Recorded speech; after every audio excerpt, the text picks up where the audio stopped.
The Logitech F710 controller was great back when it was released 12 years ago, but that's a long time ago. So you might be wondering, what reason would someone have to use this controller today when there's so many other good controller options? Well, that's a good question. So today we're gonna give this ancient piece of tech a proper review, and we'll find out if it's still any good in 2023, or if you're better off spending a few more bucks on something a little more modern for all your controller needs.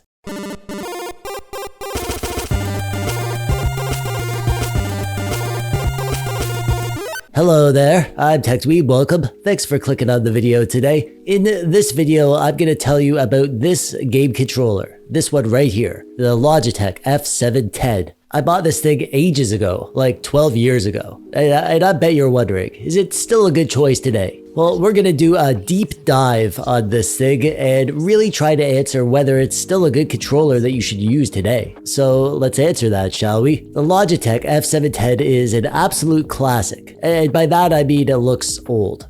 I guess this kind of look was popular back in 2011 when it was released, but it doesn't hold up super well today. Although, hey, I'm not here to yuck your yum. Maybe you like the look of this thing for some reason. I'm sure there are people out there who would think, you know what, that's a great looking controller. I'd be proud to use that. And to those people, I'd say, hey, if you feel like a pro using a cheesy, dated 12-year-old game controller, then more power to you. Onto the controller itself, the ergonomics are okay. It has very well-defined grips, so at the very least you won't drop it and ruin your high score. It has clicky bumpers and analog triggers, which work well enough. The D-pad is actually pretty decent. I prefer D-pads with clearly defined segments instead of these big circles, but honestly, it works well, and I've had no problem using it for retro games or fighting games, or this game that I'm playing right now. It's called Song of the Deep. It's like a submarine game. It's pretty fun, actually. You should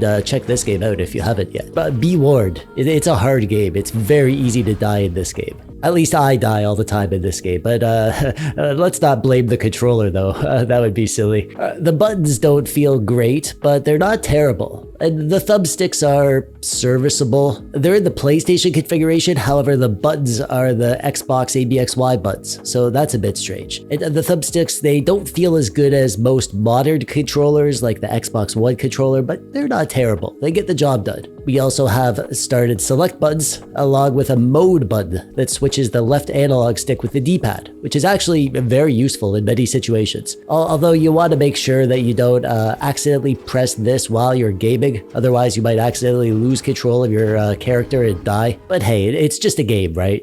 Speaking of which, as I was using this, I had a problem where the controller kept losing connection, causing me to die in the game. I realized it was because of the wireless connection. So this controller comes with a 2.4 gigahertz wireless dongle, and it usually works great. I've had this controller for years, and I've never had much of a problem. But on my new desk, it's actually very thick. And as I was playing on the desk, I realized that the connection was dropping. There was some sort of interference between the controller and the dongle. So I moved the dongle up to the hub on my desk, and it works much better like that. So just keep that in mind. If it's really important that you don't die in your game, you might want to go with a wired controller, because you know there's a lot less points of failure with that kind of thing. Wired controllers are cheaper too, so you could save a few bucks there.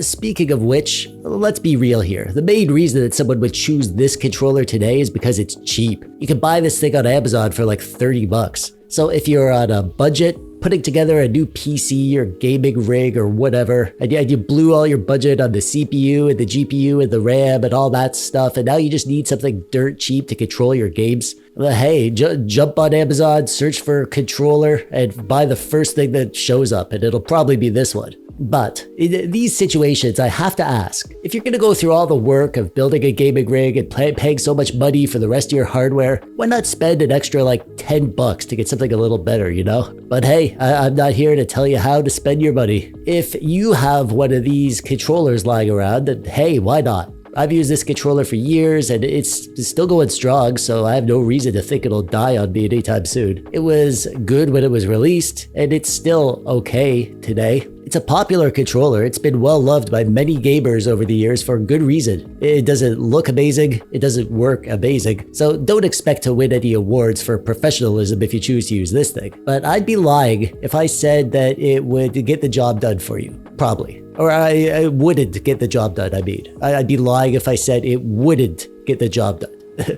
Sorry if that's confusing. And anyway, it's just a good bang for the buck if you're looking to save some money. If you want one of these famous controllers for your new gaming rig or whatever other use you can think of for a cheap old wireless controller, then I'll leave a link to where you can buy one of these in the description below. And that brings us to the end. I'd love to know what you think of the Logitech F710. Do you have one? Are you thinking about getting one? Maybe to bring with you on a trip or vacation or an adventure or something? I'd love to hear your thoughts and experiences with this thing in the comments below. And while you're down there, click the thumbs up button if you like the video, or don't if you didn't. Subscribe if you haven't yet, that'd be nice. And that's it for me. I'm TechDweeb, thanks for watching, bye-bye.